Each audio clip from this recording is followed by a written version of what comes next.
Around $35 of every $100 in revenue that a Shopify brand makes comes from email marketing. So, with such a large chunk of potential revenue, wouldn't it make sense to build a proper strategy? Well, I'm going to take you through the exact A to Z of the strategy that we build out for clients at Smart Acquisition Academy. And look, the definition of a strategy is a plan of action or policy designed to achieve a major or overall aim. If you don't have a strategy for your email marketing, you will not see results like this, which that's a 117% increase in total revenue. It's really a game changer once you implement a proper strategy. And I've found that most people that we're working with, they're just sending emails out willy-nilly. They're sending emails out that are not getting delivered and they don't really know how to get out of it. So by watching this video, you're going to be able to copy and paste exactly what we do for clients to get results like that. And hopefully you can make some money for yourself. So the first thing that you've got to understand with retention revenue, so it's 30% to 35% on average for a good performing email marketing, right? But retention revenue and acquisition revenue are not equal, even though 30% of each is still 30%, right? But they're both not equal. So let me explain the difference. Retention revenue is what's referred to when you're talking about email marketing because you're retaining the revenue within the business. Acquisition revenue is what you're getting from to acquire a customer, usually through Facebook ads, usually through Instagram ads, right? Now, the reason why it's not equal, even though it's the same percentage of revenue, is because retention revenue has a 36 to 1 ROI, meaning on average, you spend $1, you're going to get 36 back. Acquisition revenue, 2 to 1. So if you're running Facebook ads, on average, you're going to spend $1 and get 2 back, and that's considered good, right? But people don't like to talk about the 36 for some reason. So retention revenue is also almost free to advertise. This isn't just email, by the way. This is also something like a rewards program that's going to get you even higher than this. But it's almost free to send emails to people because they're already in your ecosystem. And what you're going to find is it's almost free to send emails, but you're also sending to people who've got experience with your brand and they know who you are. Now, the next thing is highly profitable because of these things. Highly, highly profitable. You're not spending the money, so you're getting the retention, but you're not having to pay the acquisition, which is the most expensive part. Now, for acquisition revenue, you're going to be paying per impression or click, and it's a much lower profitability because you might pay for a click or impression. That doesn't mean that you're getting a sale, right? Email, if it's almost free to send emails, if you don't get the sale, you've not paid any money, you're not out of pocket. So it's really not equal, even though the percentage is the same. So I've just got to clear that up. So the first thing that we do, this is what we start with. Are people even getting your emails? This is the first thing that we do when we get in a client's account. And look, I've had times when we've added another £7,000 a month in recurring revenue simply by getting the account into working order. Not sending any emails, not changing anything they're doing, not even building up the strategy, just getting their account in working order. So this is what we do. We check the deliverability, we check the type of emails that they're sending. Usually people's emails are shit. That's why they're not getting any revenue.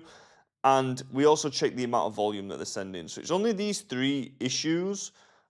These are the only reasons why people wouldn't be getting revenue through email marketing. So for deliverability, we just make sure people are on the actual correct plan so they can actually send. We make sure that they're not sending unsegmented emails too much. And if they do, we get a plan to fix that. And we warm up their list if their deliverability is an issue. Now, the next thing is we go through their emails and we decide what is the problem. We try and pinpoint the problem straight away. And it's usually one of these. So it's going to be an unclear offer, sending to the wrong people, the wrong segments, poor design, doesn't suit your brand. Even just stuff like an unclear offer. The reason why we need to see that is because when we move on to the next stage of building out the strategy, that's one of the highest driving factors in your emails actually converting. People have to actually get your emails, but also your offer's got to be strong. And then we just get a good idea of what is their volume like, because if you're not sending any emails, or if you're sending one email a month, then people are not going to be getting your emails, but they're not getting your emails because they're not getting delivered. They're not getting your emails because you're not bloody sending them, right? You're not sending a lot of them. That's usually why. And then we'll check the amount of flows they've set up, make notes of which ones they need to do, amount of campaigns that are going out, and where the traffic sources are coming from. So that's the first thing we do. Make sure people are actually getting the emails. This is before we're designing anything or doing anything. Now, the second thing is a brand identity audit. Now, the reason why this is so important and what I found, I've worked personally with agencies because I used to own my own e-commerce brand, and they, I've worked with those agencies before where they don't understand branding. I had like a fashion brand, right?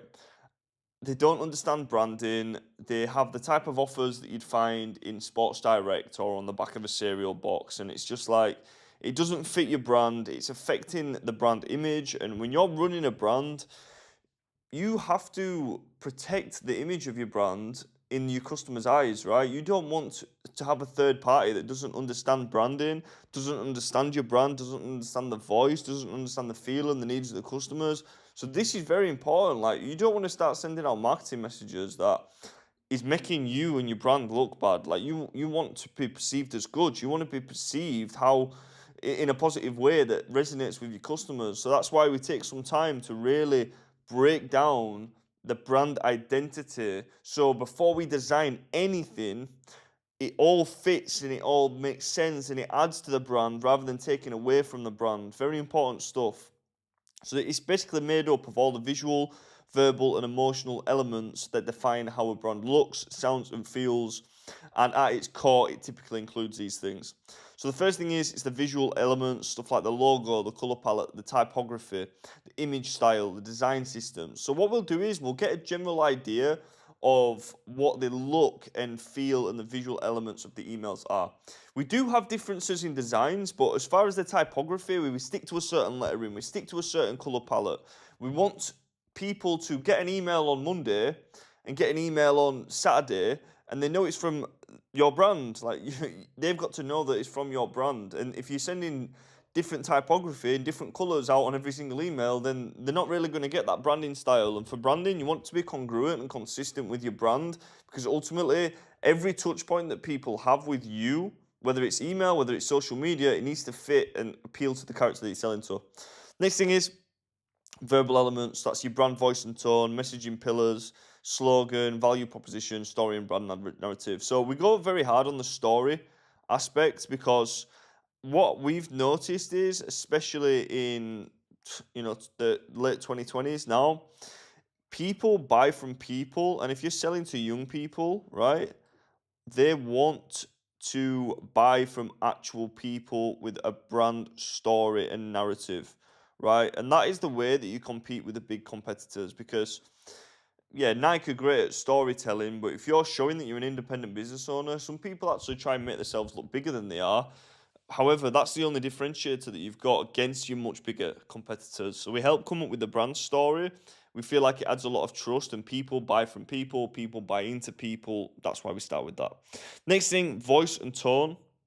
It's very important, because people think that you've got to go super corporate and boring. Well, let me tell you something. That type of marketing doesn't cut it anymore. There's that many people fighting for attention.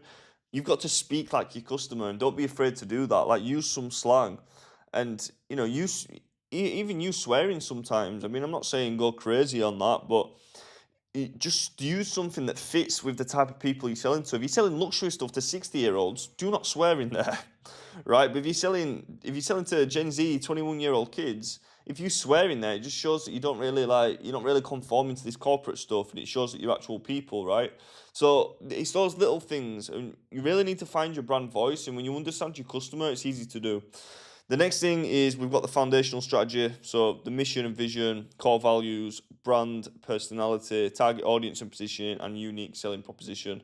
These are strong ways that your brand can start out. And once we understand these properly, that's where, when you start building out the emails, the marketing is going to be way more congruent with who you are. Now, we've come to work with a lot of brands, right?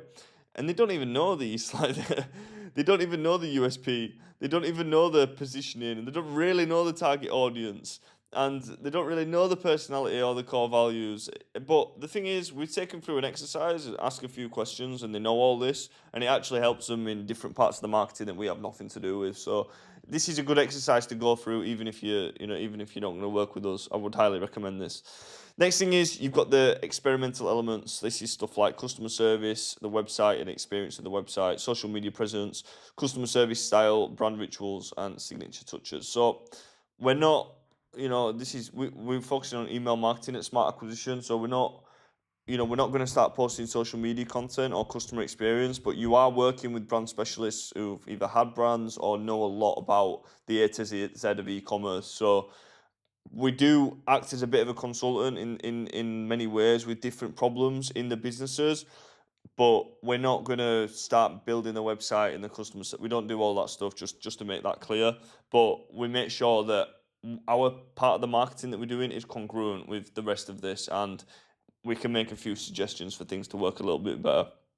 So if you get all these right, it's going to make your brand perception more cohesive, right? It's going to make people recognize you in a certain way, understand you, and emotionally connect with what your brand's about. This is the next thing we focus on. So we've got the identity, we know what we're about right now. We're going to use this to then build out the rest of it. So are enough people signing up?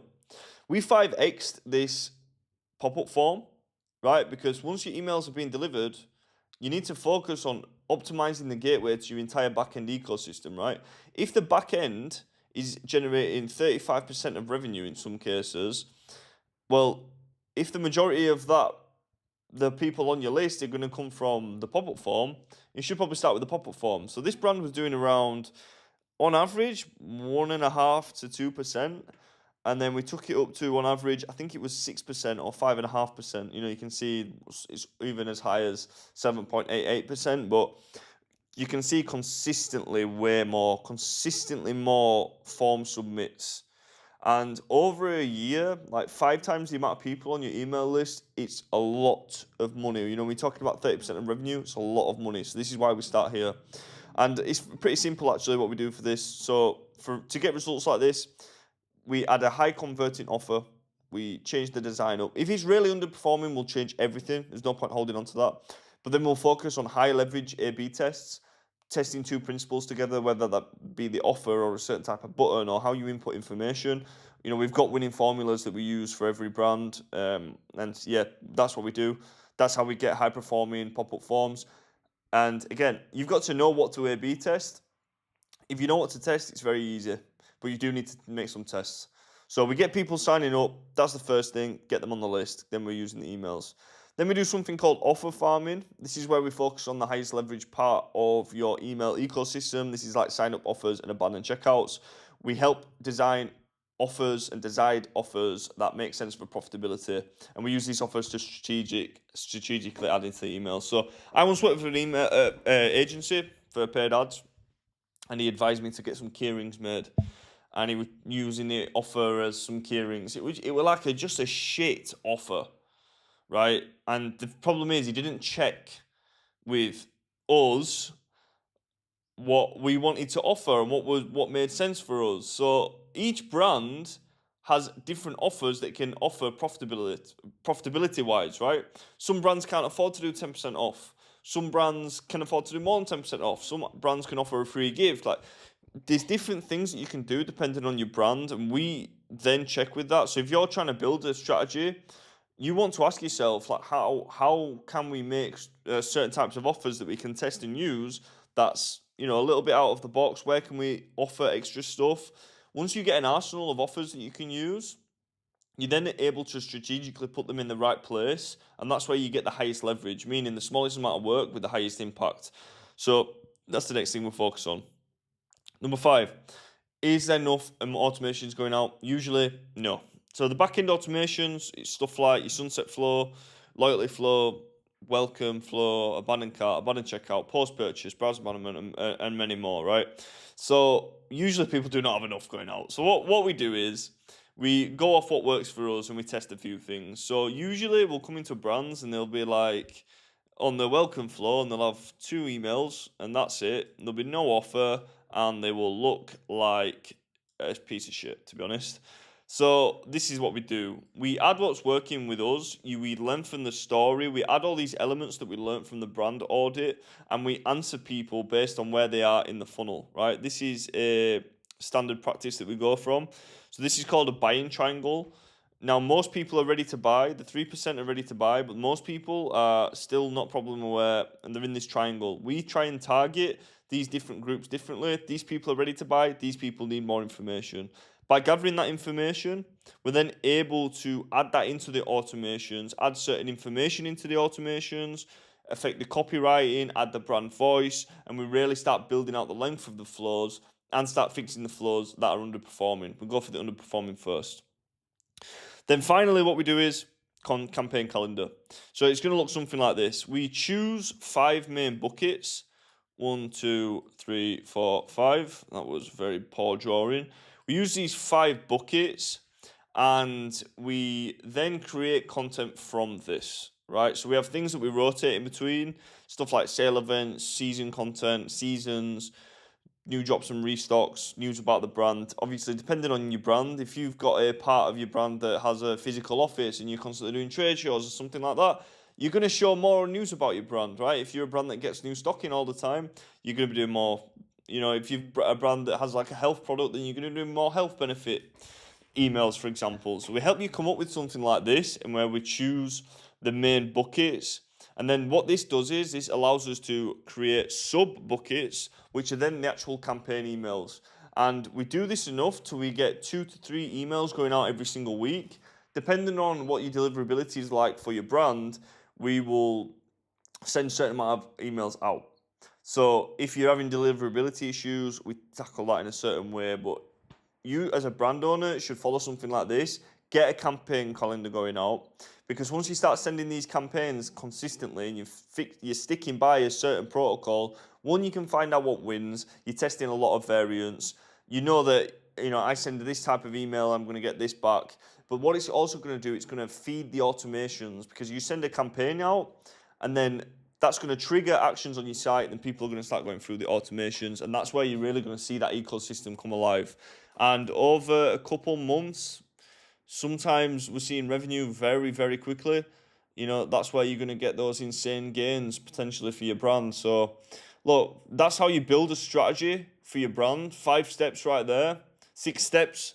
So go through that, get to work. I hope you see some results. And look, if you need some help with your email marketing, you can book a free strategy call with the link down below with a brand specialist.